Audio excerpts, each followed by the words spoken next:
fundsupermart.com. Markets have recorded corrections over the past few months, and investors are worried about the volatility in the current environment.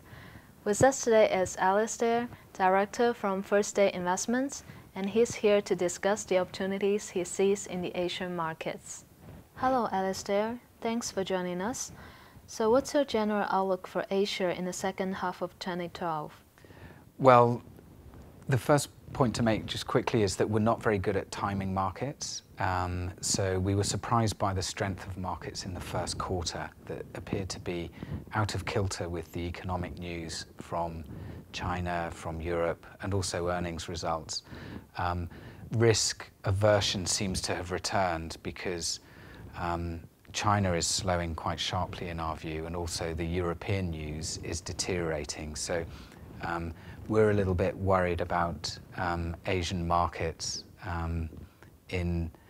for the foreseeable future until some of the structural problems, mainly in the West, have been resolved. After recent corrections, do you think there presents buying opportunities? As for valuations, is Asia looking cheap right now? I think in broad terms, Asia is trading at a discount to where it's traded historically. From memory, price to book of 1.7 times compares to roughly 2 times average price to book. However, the sorts of companies that we are interested in buying, for example, the Chinese consumer companies, are still far too expensive for our liking. There are pockets of value. Telco sector, in our minds, has some value. Singapore banking sector has some value, but in broad terms, no. Asia looks reasonable value, but not compellingly cheap. So within the Asian region, which countries will you overweight at the moment? The way that we build portfolios is very much from the bottom up.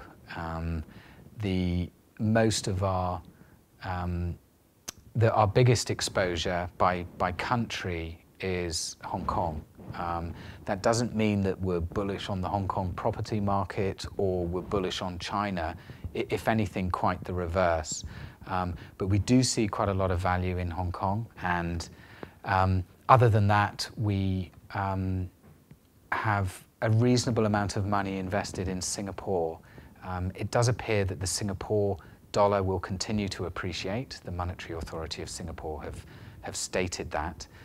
There's an inflation challenge in Singapore, and the government is looking to try and control that through currency strength. As I mentioned, the Singapore banking sector looks reasonable value, and also some of the Singapore telcos.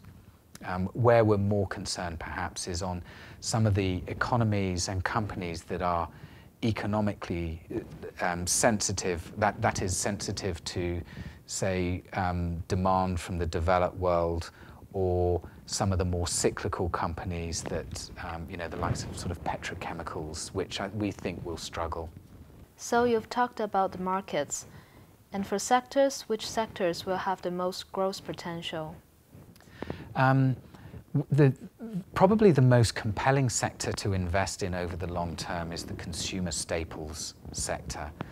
And that is compelling because most of these companies have strong brands, they have strong cash flow, they tend not to have much, if any, leverage.